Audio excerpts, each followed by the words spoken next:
우리가 읽은 말씀을 가지고 말씀을 말씀되게라는 제목, 특별히 내게 아주 가까이에 있는 말씀이라는 제목으로 함께 은혜를 나누고자 합니다. 우리가 기도의 입을 크게 열라라는 표어로 우리가 한 해를 시작했습니다. 그래서 기도에 우리가 열심을 내고 기도를 통하여서 하나님을 구함으로 하나님을 더 알아가고 하나님과 친밀한 관계를 맺고자 하는 그런 바람, 그런 마음을 우리가 말씀을 통하여서 가졌는데요. 여러분, 기도하는데 필요한 것이 있지 않습니까? 특별히 기도는 하나님과의 대화이고 하나님과의 교제인데, 기도하려면 우리가 기도하는 대상이 누구인지를 알아야 합니다. 우리가 특별히 고객의 미팅이라든지 고객을 미팅할 때라든지 우리가 교육자들이 신방할 때든지 그분에 대한 신방의 대상이라든지 미팅하는 그 사람에 대해서 몇 가지 기본 정보, 예를 들면 가족이라든지 고향이라든지 이 자녀, 이런 기본 정보를 미리 알고 가야 대화가 훨씬 더 수월할 때가 있습니다. 기본 정보를 알지 못하고 그 사람에 대한 배경 지식을 아무것도 알지 못한 채 가면 할 말들이 사실 없습니다. 무엇을 질문해야 될지도 참 애매하죠. 왜냐? 모르고 질문했다가 그 사람의 아픈 과거라도 건드리면 실례 아닙니까? 그래서 굉장히 조심하게 되는 것이죠. 그래서 우리가 그 사람과 친밀한 관계, 또 대화를 나누려면 기본적인 지식, 기본 개념은 알고 가는 게 좋습니다. 여러분, 기본 개념을 잡을 수 있는 정확한 정보와 그런 확실한 지식을 얻으려면 신뢰할 수 있는, 그리고 권위 있는 원천이 있어야 되겠죠.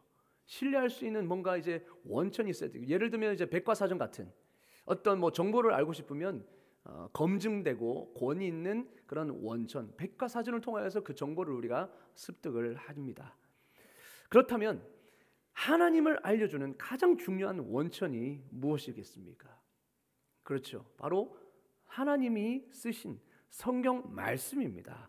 언제라도 하나님에 대해서 참고할 수 있고 신뢰할 수 있는 원천, 이것은 바로 하나님이 우리를 위해 하나님 자신에 대해 기록하신 성경 말씀일 것입니다. 흔히 우리는 성경을 하나님의 말씀이라고 하죠. 하나님의 말씀이다. 근데 우리가 이 말이 너무 익숙해서 이 말의 깊은 의미를 제대로 알지 못할 때가 많습니다. 성경은 하나님이 말씀하신, 하나님이 보내신 그 말씀으로 이루어져 있습니다. 즉 모든 사람에게 말씀하신 동시에 여러분에게, 우리 각자에게 개인적으로 말씀하신 하나님의 편지, 이게 바로 성경입니다. 성경은 하나님이 우리에게 쓰신 편지입니다. 성경은 하나님의 관점으로 기록이 되어 있습니다.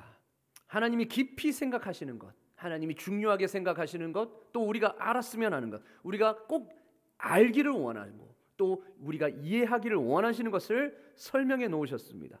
그래서 우리는 성경을 통하여서 다양한 일들에 대한 하나님의 생각, 하나님의 마음을 읽으면서 그것을 통해서 하나님과 비밀을 나눌 수 있죠. 마음과 마음을 나눌 수가 있는 것입니다. 하나님이 원하시고 깊이 생각하시는 것, 그거는 하나님만이 아실 수 있지 않습니까? 그러나 그것을 하나님은 편지를 통해 우리에게 드러내 주셨습니다. 그러면 우리가 그 편지를 통해서 하나님의 마음을 읽고 나도 내 마음을 주님 앞에 터놓으면서 비밀들을 서로 오고 가며 주고받을 수 있는 것이죠. 여러분, 서로 비밀을 나누는 사이가 진짜 친밀한 관계 아니겠습니까? 하나님은 우리에게 이렇게 자신의 비밀을 감춤 없이 나타내 보이신 겁니다. 그렇습니다. 성경을 읽음으로 하나님은 나에게서 멀리 계시지 않는다는 것을 경험하게 됩니다. 여러분, 보이지 않는 하나님, 때로는 멀리 계시는 것 같이 느껴지지 않습니까? 우리가 어떻게 하나님을 알 수 있나? 보이지 않는데 어떻게 하나님을 붙잡을 수 있나? 그래서 뭔가 보이는 것을 우리는 붙잡으려고 하지 않습니까? 그런데 멀리 계시는 것 같은 하나님이 어떻게 나에게서 멀리 계시지 않다라는 것을 알 수 있는가? 그리고 어떻게 주님이 나에게 더 가까이 오신 분이라는 것을 우리가 깨달을 수 있는가? 그것은 바로 성경을 읽음으로 가능한 것입니다. 성경을 읽음으로 가능한 겁니다. 우리는 성경을 읽음으로 하나님께서 우리 내 삶에 실제하시는 중요한 분이 되신다는 것을 압니다. 여러분 오늘 말씀해 보니까 뭐라고 말합니까? 11절 14절을 다 같이 한번 읽어보겠습니다. 11절과 14절 먼저 11절 먼저 읽겠습니다. 시작. 내가 오늘 내게 명령한 이 명령은 내게 어려운 것도 아니요 먼 것도 아니라 14절입니다. 오직 그 말씀이 내게 매우 가까워서 내 입에 있으며 내 마음에 있은즉 내가 이를 행할 수 있느니라. 아멘. 보이지 않는 하나님, 어떻게 내가 가까이 있는 것을 알 수 있느냐? 하나님 그래서 뭐를 주셨는 겁니까?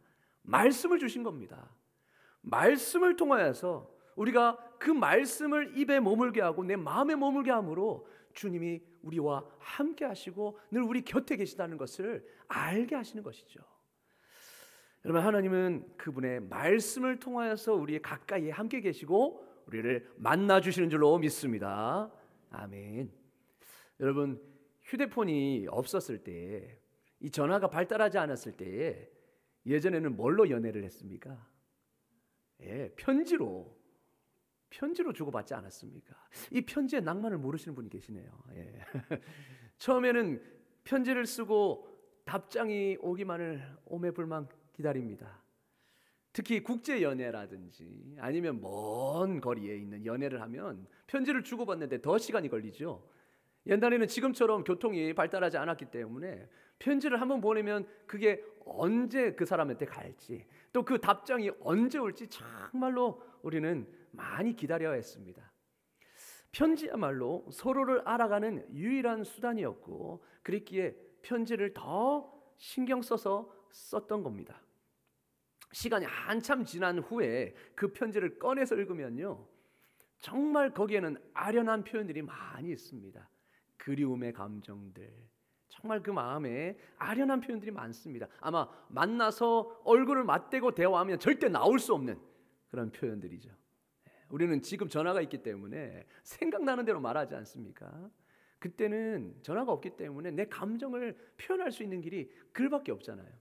그런데 또 그것이 또 언제 다다를지 모르고 또 언제 답장이 올지 모르고, 그러니까 그 한 글의 문장에 엄청난 의미들과 감정들을 쏟아부어서 압축해서 그렇게 쓰다 보니 참 문장마다 걸작입니다. 참 이게 볼 때 내가 쓴 게 맞나 할 정도로, 그렇죠? 거기 보면 정말 우리의 마음이 하나하나 담겨 있습니다. 그만큼 편지에 글로밖에 서로의 마음을 표현할 수 없었기 때문에 단어 선택도 신중하게, 그리고 그 단어 하나에 엄청난 의미들과 감정들을 실어 넣었었죠. 편지를 쓰고 봤는데 이게 시간적 간격이 있기 때문에 그러한 간격 때문에 생기는 아련함이 있습니다. 내가 쓴 내용에 상대방이 어떤 반응을 할지, 그리고 어떤 대답을 했을지 속을 태우면서 간절히 편지를 기다립니다. 내가 쓴 부분에, 내가 말한 부분에 상대방이 어떻게 느끼는지, 과연 동의를 하는지, 내가 좋아하고 싫어하는 것이 서로 반대가 되지는 않는지, 내가 상대방이 느끼는 그 감정이 상대방도 나에게 느끼는 동일한 감정일지, 그런 아련한 마음이죠. 그런 기다림, 그 모든 것이 편지에 다 녹아져 있습니다. 그래서 그 편지를 읽으면 시간이 지나도 그때의 감정이 되살아나는 것 같아요. 그렇지 않습니까? 마치 어제의 일처럼 그렇게 느껴지고 마치 지금도 대화하는 것 같은 그런 느낌이 듭니다. 이게 글의 힘이거든요. 여러분 하나님이 우리에게 보내주신 편지도 마찬가지입니다. 편지에 고스란히 하나님의 마음, 하나님이 우리를 향한 사랑의 마음, 때로는 안타까운 마음, 때로는 슬픈 마음, 그 모든 감정들이 다 담겨 있습니다. 이 편지를 통해서 마치 주님이 옆에 있는 것처럼 대화할 수 있는 것이죠. 비록 오랜 시간이 지난 말씀이라 할지라도 우리가 읽으면 그 하나님의 마음이 지금도 느껴지고 그것을 통하여서 우리가 주님과 교제할 수 있는 것입니다. 물론 성령님이라는 놀라운 하나님의 영의 역할이 그 안에 있는 것이죠. 우리가 하나님께 직접 드리는 말씀을 드리는 방법으로도 우리가 주님과 대화할 수 있지만, 하나님을 알아갈 수 있지만, 특별히 하나님이 우리를 위해서 쓰신 그것을 읽으면서, 그 편지를 읽으면서 하나님을 알아갈 수 있습니다. 그렇기에 우리가 하나님을 더 알아가기 위해서는 어떻게 해야 되겠습니까? 당연히 그 편지를, 그렇죠, 꾸준히 규칙적으로 읽어야죠. 이게 하나님의 자녀된 자로서의 도리입니다. 하나님과 친밀한 관계를 맺는 방법이고요. 하나님을 더 깊이 알아가는 방법입니다. 하나님은 말씀을 통하여서 하나님 자신을 우리에게 알려주셨습니다. 그러면 우리는 하나님을 어떻게 알 수 있는가? 바로 성경을 읽음으로써 가능한 것이죠. 여러분, 성경을 규칙적으로 열심히 읽다 보면 성경이 말하는 것 중에는 바로 오늘 사용하라고 주시는 것이 있다는 것을 알게 됩니다. 오늘을 위해서 주신 말씀이 있는 거예요. 그리고 당장 적용해야 하는 말씀이 있고, 또 내가 기도해 온 것들에 대한 직접적인 응답이 그 말씀 안에서 나올 때가 있습니다. 하나님은 그렇게 응답하십니다. 예를 들면 제가 실제로 누가 도움이 필요한 상황이었는데 저는 관계가 없었습니다. 저는 알지 못하는 사람이었고요. 근데 도움이 이제 청해져 왔을 때에 저와 아내의 생각이 달랐습니다. 아내는 도와주고 싶어 했고, 저는 굳이 이걸 우리가 왜 아무 관련이 없는데, 또 다른 사람들이 분명히 후원하고 있을 텐데 왜 우리가 이걸 해야 돼? 라는 그런 생각이 들었습니다. 그게 제 생각이었죠. 그러니까 큐티를 하는 가운데 하나님이 하필이면 그때 그 오늘의 말씀이 무엇이었느냐? 이사야 55장 8절 말씀. 다시 한번 읽어보겠습니다. 시작. 이는 내 생각이 너희의 생각과 다르며 내 길은 너희의 길과 다름이니라. 여호와의 말씀이니라. 아멘. 제가 그렇게 갈등하고 고민하고 있는 찰나에 하나님이 이 말씀을 주시는 겁니다. 이 말씀이 꽉 눈에 들어왔습니다. 마치 저에게 하시는 말씀 같았습니다.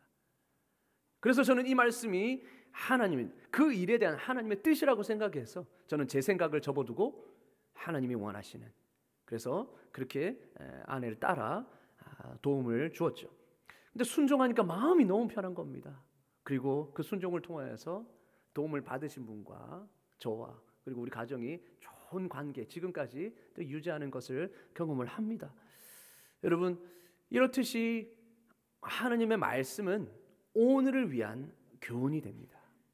오늘을 살아가는 데 필요한 지혜가 되고 우리가 가야 할 방향을 제시해 주는 말씀이 바로 성경 말씀입니다. 또 우리가 평소에 늘 기도해왔고 간절히 애타게 기다리던 그 하나님의 뜻이 바로 이 말씀을 통해 주어지는 것이죠. 얼마나 놀라운 경험인지 모릅니다. 이렇듯 성경은 오늘을 살아가기 위한 지혜와 교훈들이 담겨져 있습니다. 그리고 또 말씀을 읽다 보면 즉각 사용하라고 주시는 말씀도 있지만, 어떤 말씀들은 지금 당장은 아니지만 내일을 준비하는데 필요한 말씀일 때가 있습니다. 그러니까 오늘을 위한 말씀은 아니지만 내일을 준비하는데 필요한 말씀이 있는 겁니다.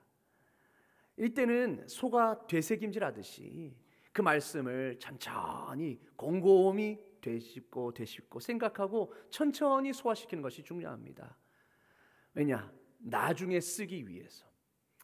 그래서 나에게 그것이 정말 필요할 때 쓰기 위해서 저장해 두는 것이죠.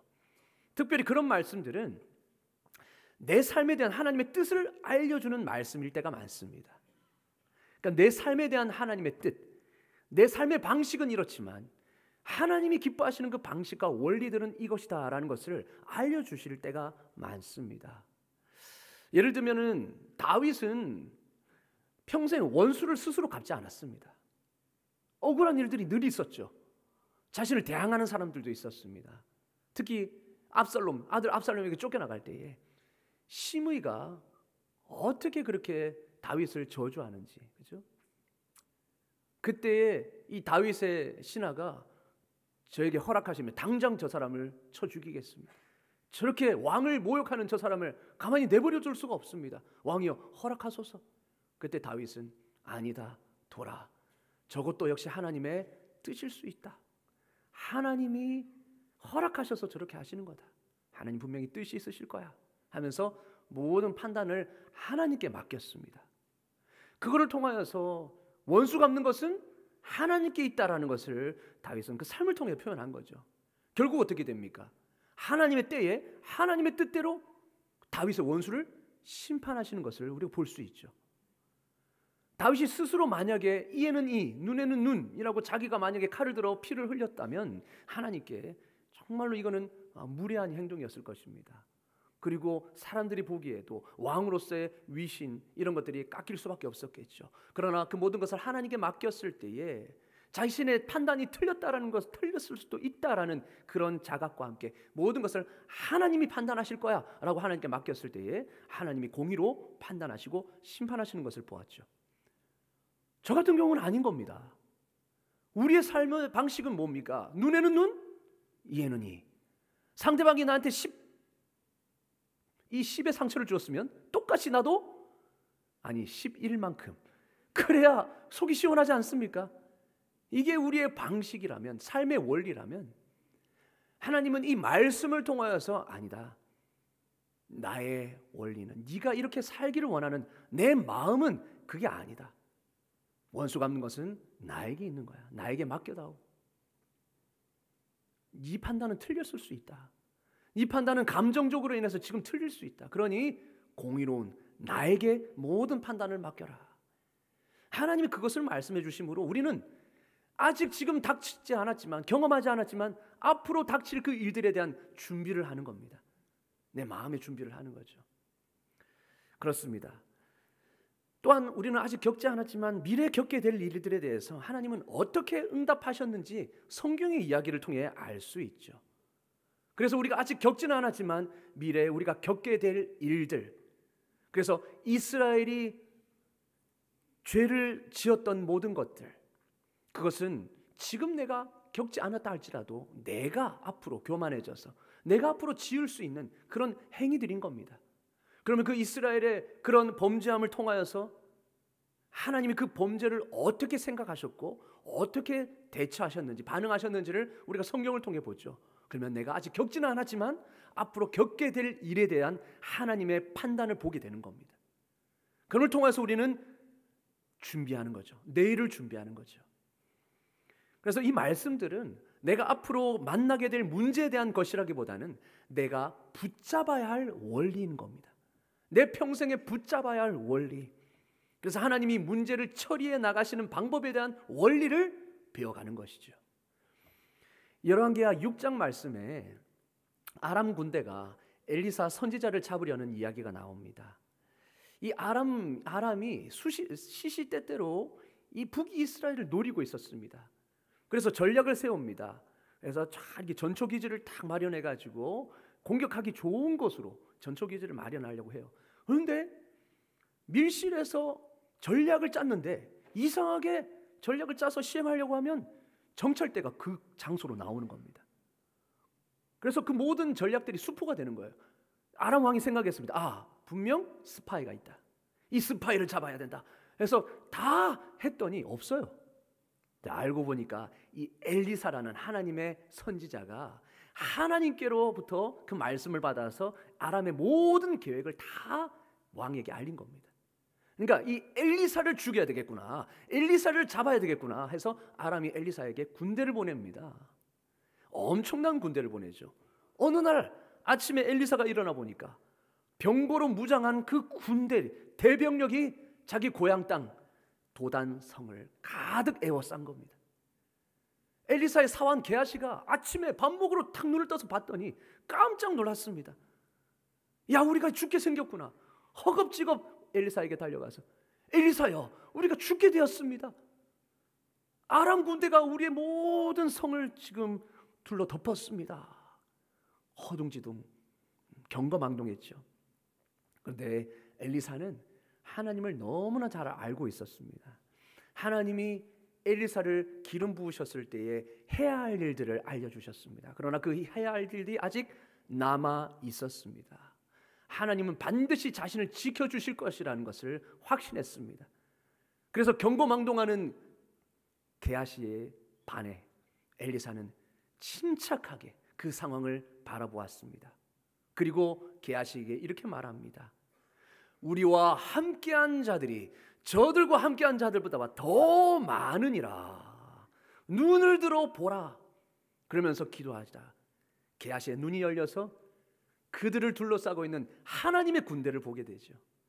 하나님이 우리를 지켜주시는구나, 우리와 함께 하시는구나, 그거를 보게 됩니다. 그리고 엘리사는 한 번 더 기도합니다. 하나님, 저 아람 군대의 눈을 어둡게 하여 주시옵소서. 그랬더니 진짜 그들의 눈이 어두워졌습니다. 엘리사를 못 알아봅니다. 엘리사가 이때 유머를 잃지 않습니다. 그 아람 군대에서 슬쩍 가서 뭐라고 말하는 줄 아십니까? 너희들 잘못 왔어.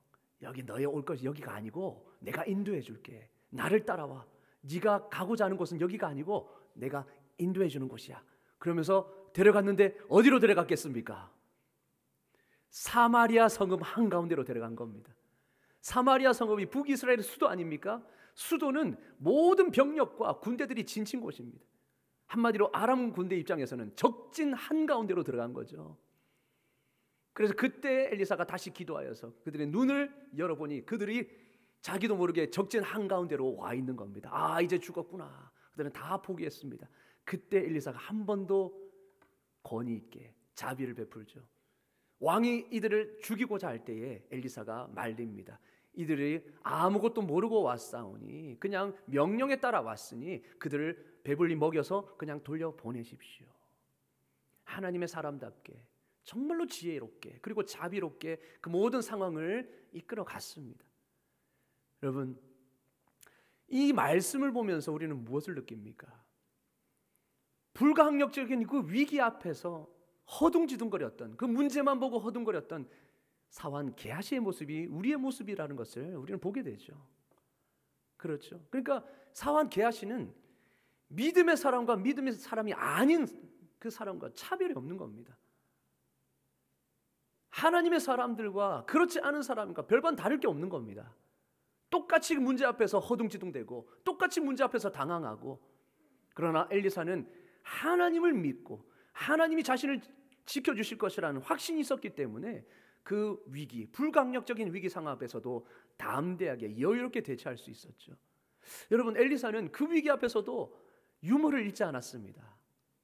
근데 우리는 위기를 닥치면 어떻게 됩니까? 머리가 하얘지고 당황하게 되고 두려움을 겪게 되고 그러면서 신경이 날카로워지죠. 웃음기가 사라집니다. 그래서 예민하게 반응합니다.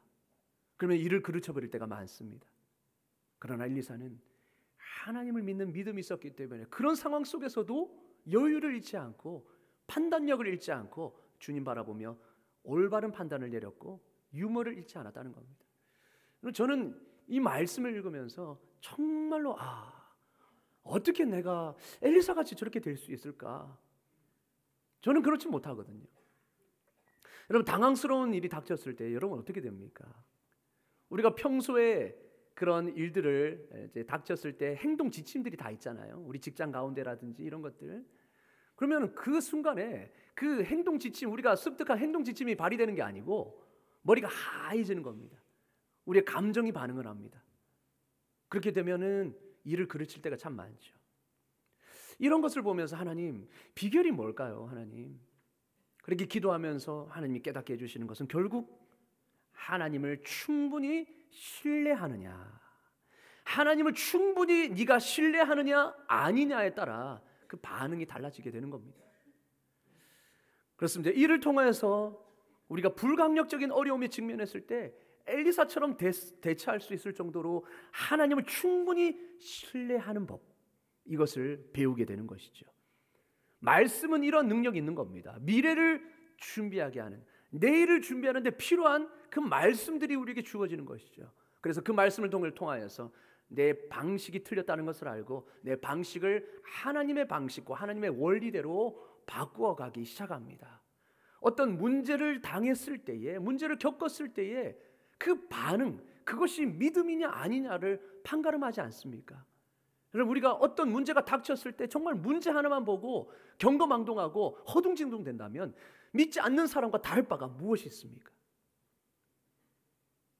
우리는 하나님이 계시니까, 하나님이 이 상황 가운데서 나를 지켜주시고 나와 함께 하신다는 걸 믿으니까 그 상황 속에서도 흔들리지 않을 수 있는 줄로 믿습니다. 아멘. 말씀을 통하여서 우리에게 그걸 알려주는 것이죠. 이 비결은 하나님을 충분히 신뢰하는 것이다. 그럼을 통해서 내 마음이 내일을 준비하게 되는 것입니다. 때로는 하나님의 말씀을 읽는 것이 흥미롭긴 하지만 그 말씀이 지금 내 현재 상황과 반드시 관련 있는 것은 아닐 수가 있습니다. 그렇지 않습니까? 읽으면서도 지금 내 상황과는 조금 다를 수 있는, 맞지 않는, 관련이 있는 것은 아닌 말씀이 있을 수 있습니다. 마치 해외 뉴스를 보는 것처럼 말이죠. 해외 뉴스를 볼 때는 어떻습니까?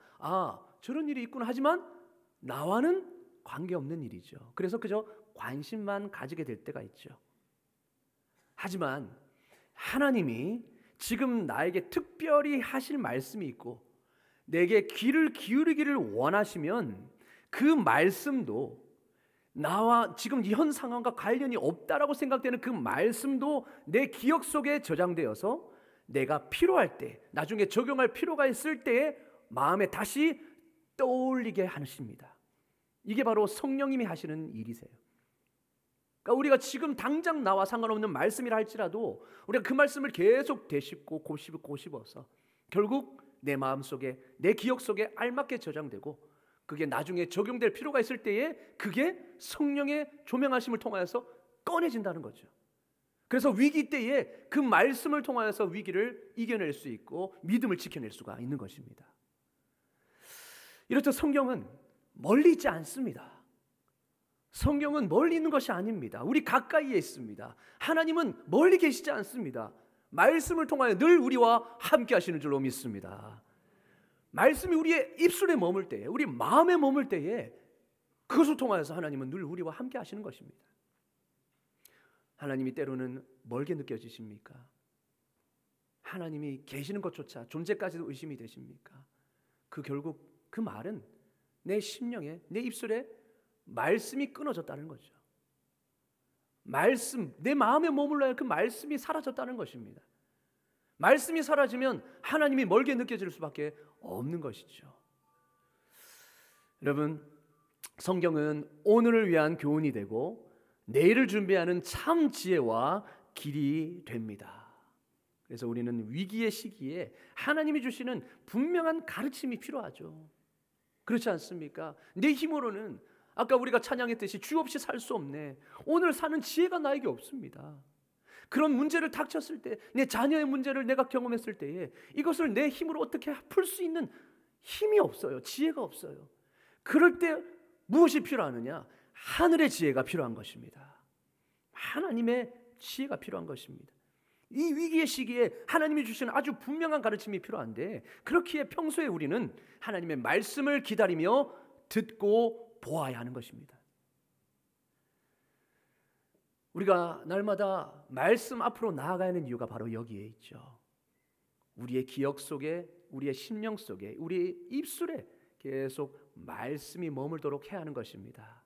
그래야 필요할 때에 그 말씀이 생각나고 그 말씀을 통하여서 지혜를 얻을 수 있고 그 말씀을 통하여서 불신과 모든 사탄의 시험들을 이겨낼 수 있는 것이죠. 오직 말씀밖에 없는 것입니다. 여러분, 우리가 세상 사람과 차이점이 무엇입니까? 그들에게는 하나님의 말씀이 없고 우리에게는 하나님의 말씀이 있는 것인 줄로 믿습니다. 그것이 가장 큰 차이점입니다. 그렇다면 우리는 우리에게 주어진 하나님의 러브레터 날마다 읽어야죠. 날마다 가까이 해야 하는 것입니다. 물론 우리의 일상의 삶이 아무 문제 없이 그렇게 순조롭게만 흘러간다면 간절한 마음이 생기기가 힘들죠. 그래서 하나님 말씀 앞에 적극적으로 나아가기는 쉽지는 않습니다. 그렇지만 우리의 삶이 늘 순탄할 수가 없지요.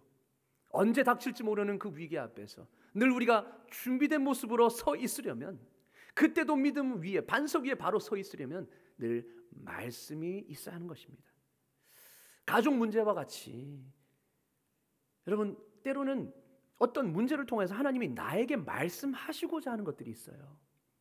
그거를 캐치하려면 말씀에 더욱 나아가야 합니다.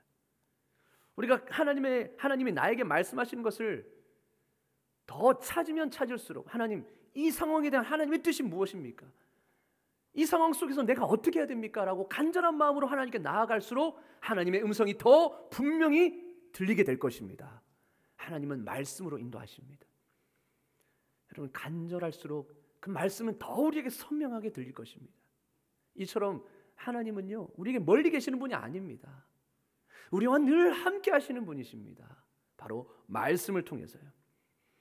성경 말씀을 읽는 것은 우리가 생각하는 것보다 더 놀라운 경험일 수 있습니다. 제가 그걸 경험했습니다. 여러분도 경험하실 겁니다. 제가 여기까지 오는 과정 속에서 참 간절한 마음이 있었습니다. 그래서 하루하루 하나님만 붙잡고, 하나님, 가야 할 길을 알려주십시오. 저는 가야 할 길을 모르겠습니다. 가야 할 길을 알려주십시오. 붙잡고 기도했습니다. 그러면서 하루하루 큐티를 하면서 하나님과 교제했습니다. 그런데 그때마다 하나님이요, 오늘에 필요한 지혜, 정말로 나에게 필요한 지혜를 말씀마다 주시고, 그리고 저는 그 말씀 붙잡고 하루하루 한 발짝 한 발짝 주님의 인도에 따라 순종했더니 여기까지 왔습니다. 하나님의 모든 인도하심이었습니다. 말씀을 통해 경험한 놀라운 경험이었습니다. 하나님이 너무 가까이 계셨더라고요. 우리는 몰랐습니다. 말씀을 안 보니까. 그런데 말씀을 규칙적으로 꾸준히 보면 볼수록 하나님이 정말 나와 함께 하시고 나와 가까이에 계시는 분이시구나, 그걸 경험하게 됩니다. 여러분, 기록된 말씀을 읽는 것은 하나님과 성숙한 관계를 맺는 길입니다. 성숙된 관계가 뭐냐? 친밀한 관계. 그래서 서로에게 영향을 주고받는 관계입니다. 좋은 영향, 긍정적인 영향이죠. 여러분, 사람과의 친밀하고 또 그 사람과의 성숙한 관계, 좋은 인격적인 관계를 맺게 될 때 어떤 일들이 일어나는 줄 아십니까? 인격의 상호작용의 원리라고 해서 서로가 서로에게 영향을 주고받습니다. 서로를 더 알아갈수록 서로에게 있는 좋은 점을 배우려고 하는 마음이 있습니다.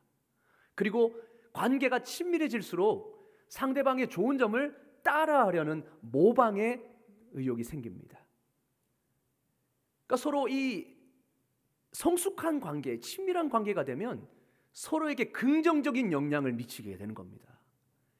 여러분, 하나님과 이런 긍정적인 성숙한 관계가 형성이 될 때에 그 말씀을 통해서 우리 삶이 변화되고 우리가 영향을 받는 것이지, 이런 관계가 없으면 하나님의 말씀은 우리 삶에 아무런 영향을 미치지 못합니다. 진짜 장담합니다. 친밀한 관계가 아니면 이런 영향이 안 일어나는 겁니다. 그래서 여러분, 우리가 하나님을 알 수 있는 방법들은 여러 가지가 있죠. 예를 들면 하나님이 우리에게 말씀하시는 것들에 귀를 기울일 때, 그리고 하나님께 말씀을 우리가 드릴 때에, 그리고 그분이 쓰신 글을 읽는 것, 다른 사람의 삶에서 하나님이 어떻게 역사하시는지 보는 것, 이 모든 요소가 한데 합쳐서 우리가 하나님을 알 수 있게 됩니다. 그렇기 때문에 여러분, 기도만으로는 훌륭한 그리스도인이 될 수가 없습니다. 왜냐? 내가 지금 기도하는 대상인 하나님을 모르고서 어떻게 우리가 올바른 기도를 드릴 수가 있겠습니까? 그저 신주단지 모시듯이 하는 기도일 수밖에 없는 겁니다. 기도는 하나님과의 인격적인 상호작용이라고 지난주에 우리가 은혜를 나누지 않았습니까? 결국 우리가 기도하려면 기도하는 대상인 하나님을 알아야, 깊이 알아야만 깊은 기도로 들어갈 수 있는 줄로 믿습니다. 그래서 우리가 하나님이 쓰신 글을, 편지를 읽음을 통하여서 주님과 대화하고 주님을 더 알아가는 것이죠. 성숙한 관계를 맺어갈 수 있는 것입니다. 여러분, 우리가 말씀을 통해 하나님과 성숙한 관계를 맺지 못하면 하나님은 내 삶과 내 태도와 내 인격, 또 어떤 일어나는 사건에 대한 나의 행동과 반응에 아무런 영향을 미치지 않습니다. 그러나 주님과의 그 친밀한 관계, 주님이 나에게 말씀하시고 또 내가 그분의 말씀에 귀를 기울이고 그럼을 통하여서 성숙한 관계가 맺어지면 하나님이 원하시는 그 원리 방식들이 내 삶에 적용이 되고 또 어떤 일어난 사건에 대한 나의 행동과 반응이 달라지게 됩니다.